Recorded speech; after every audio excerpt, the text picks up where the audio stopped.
Assalamualaikum warahmatullahi wabarakatuh.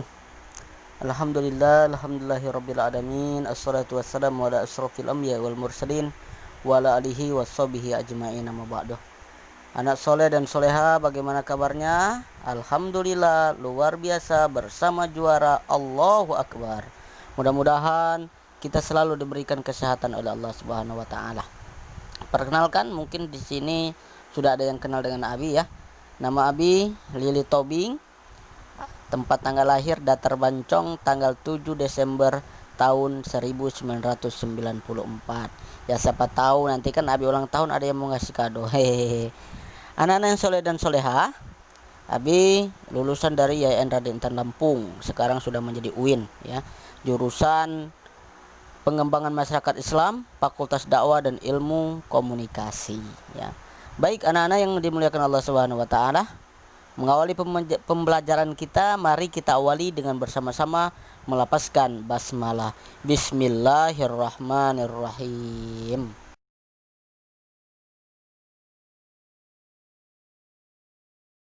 Anak-anak soleh dan soleha, untuk pembelajaran kita yang awal ini kita akan membahas tentang keperwiraan Nabi Muhammad SAW, yang dimana akan kita bahas adalah Perang Badar, Perang Uhud, Perang Khandaq, dan sifat-sifat keperwiraan Nabi Muhammad SAW.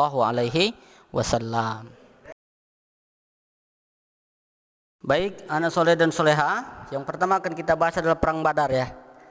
Perang Badar adalah perang pertama kali terjadi antara kaum muslimin dengan kaum kafir Quraisy. Perang ini adalah perang yang besar-besaran ya, atau disebut dengan Perang Kubro. Terjadi pada kapan? Pada tanggal 17 Ramadan. 17 Ramadan di mana? Di desa Badar. Itu, ya. Peperangan ini terjadi berawal dari kafilah dagang kafir Quraisy yang hendak menuju Mekah, dicegat oleh kaum muslimin. Cegatan dilakukan karena harta yang dibawa oleh kafir Quraisy ini adalah harta milik kaum muslimin. Jadi sebenarnya yang salah ini tetap orang kafir. Orang-orang kafir ini mengambil harta kaum muslimin, dan harta kaum muslimin ini ingin dijual. Tentu tidak terima orang-orang muslim. Orang muslim akhirnya menghadang orang-orang kafir yang ingin pergi berdagang pada saat itu. Nah, dari sanalah mulailah muncul atau kabar terdengar oleh Abu Sufyan bin Harb selaku pimpinan orang kafir Quraisy. Pada saat itu akhirnya orang-orang kafir tidak terima karena dicegat oleh orang muslim. Mereka pun akhirnya inginlah berperang pada saat itu. Dalam perperangan ini pasukan Islam berjumlah 314 orang. Mereka terdiri atas kaum Ansor dan Muhajirin. Pasukan ini dipimpin oleh Rasulullah SAW. Pemegang bendera muslim pada saat itu adalah Mus'ab bin Umair, sedangkan pasukan kafir Quraisy yang bertugas melindungi kafilah dengan dagang tersebut berjumlah 1.000 orang yang dipimpin langsung oleh Abu Jahal pada saat itu. Dan alhamdulillah perang Badar terjadi ini, perang ini dimenangkan oleh kaum kafir Quraisy pada saat itu ya.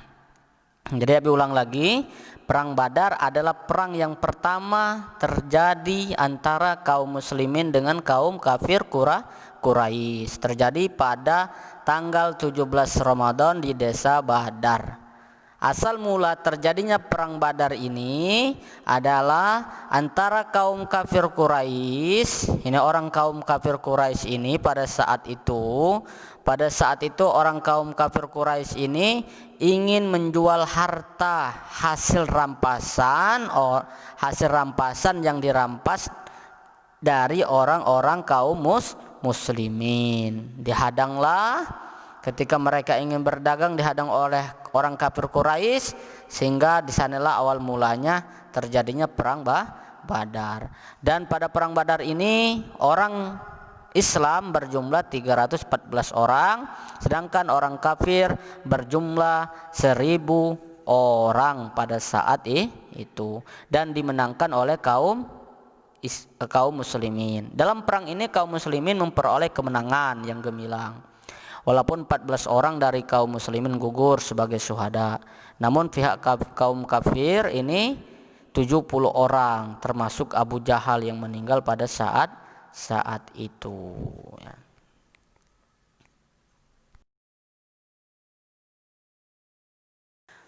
Selanjutnya perang Uhud.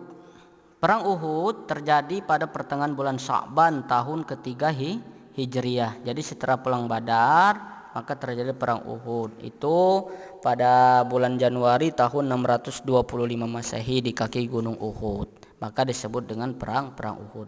Perang ini adalah perang, kalau bahasa lebih bisa dipahami, ini balas dendam. Orang kafir Quraisy ini ingin balas dendam atas kematian Abu Jahal ya, atas kematian Abu Jahal pada perang Badar. Jadi pada ini mereka ini ingin balas dendam. Kaum kafir Quraisy yang dimana dipimpin oleh Abu Sufyan pada saat itu menyiapkan 3.000 orang. Mereka dipilih dari berbagai suku yang terdapat di Mekah. Nah, sedangkan Rasulullah SAW menyiapkan pasukan 1.000 orang. Jadi 3.000 banding 1.000 orang ya. Terjadi atas kaum Muhajirin, kaum Ansor. Dan ketika pasukan tiba di Asyaud itu nama daerah ya, 300 orang berkhianat kepada Rasulullah karena ada salah seorang kaum orang yang munafik, orang yang berbohong ya, pura-pura masuk Islam, yang bernama Abdullah bin Ubay ya. Abdullah bin Ubay, sehingga pasukan pasukan Islam ini berjumlah 700 orang pada saat itu dia yang ikut perang ya. Dalam siasat perangnya Nabi Muhammad SAW menempatkan 50 orang pasukan pemanah yang dipimpin oleh Abdullah bin Zubair. Mereka diberi tugas bersiap siaga di atas puncak Uhud. Saat itu Rasulullah berpesan agar pasukan pemanah ini jangan turun dari bukit Uhud ya.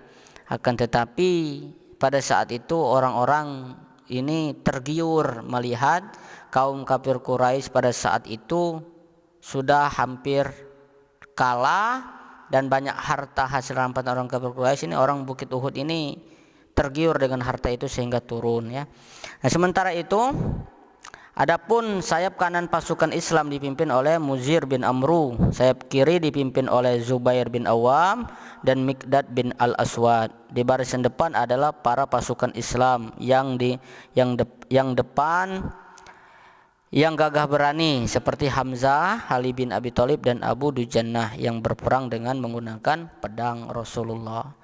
Seperti biasa, peperangan dimulai perang tanding terlebih dahulu, yakni Abi Tolha dengan Abi Tolha al-Abadari dari pihak kafir Quraisy melawan Az-Zubair. Dalam perang tanding itu Tolha dengan mudah dapat dikalahkan oleh Zubair ya. Nah, pada perang ini intinya pada perang Uhud ini ya, perang Uhud ini terjadi di lereng bukit Uhud ya. Intinya kalah pada saat itu karena pemimpin atau salah satu orang kafir Quraisy ini yang bernama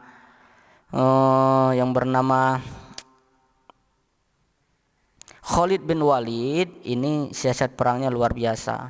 Jadi ketika melihat pasukan pemanah ini turun dari bukit Uhud ini, maka ini pasukan Khalid bin Walid ini langsung dari belakang bukit Uhud ini menyerang pasukan Islam, sehingga pada saat itu umat Islam kalah. Dalam perangan Uhud ini Hamzah bin Mus'ab bin Umair yang bertugas megang bendera serta 7 pasukan Islam lainnya gugur sebagai syuhada pada saat itu.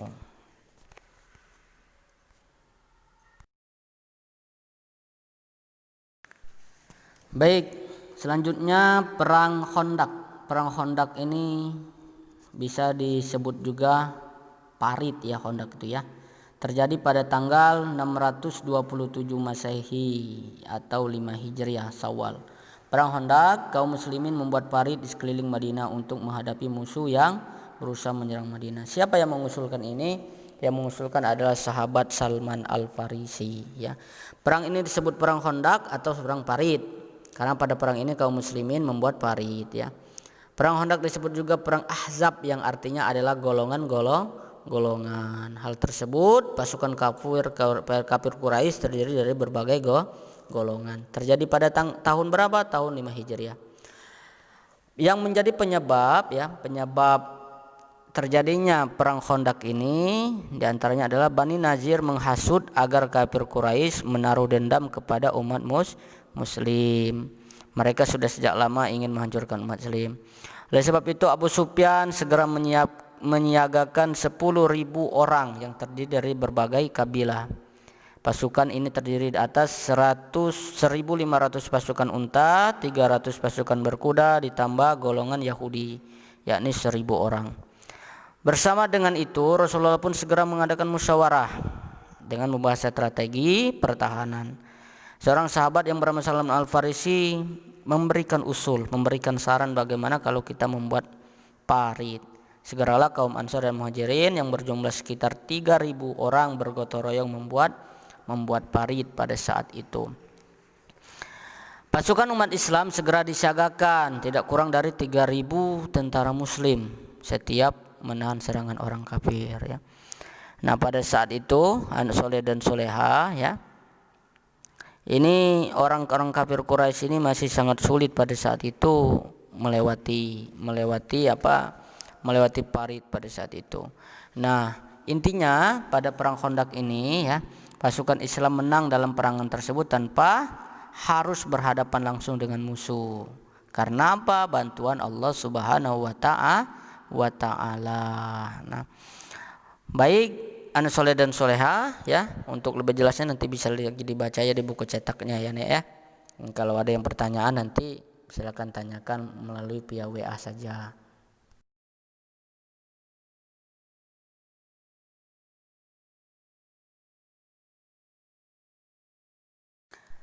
Selanjutnya sifat-sifat keperwiraan Nabi Muhammad. Yang pertama, Nabi Muhammad itu berani melindungi umat dan ahli siasat perang, ya. Nabi Muhammad SAW bukan hanya seorang nabi dan rasul, tapi dia juga menyiarkan agama Islam. Melindungi umat jelas, ahli siasat perang, ya, seperti kita ketahui.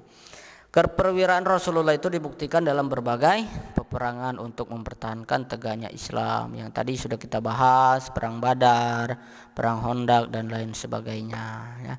Baik anak-anak soleh dan soleha, pesan Nabi, ya, pada masa pandemi COVID-19 ini kita tidak bisa banyak bertemu, ya. Harapan Abi kita tetap bisa belajar, ya. Abi tidak bisa menjelaskan banyak, kalian banyak-banyak baca buku, ya.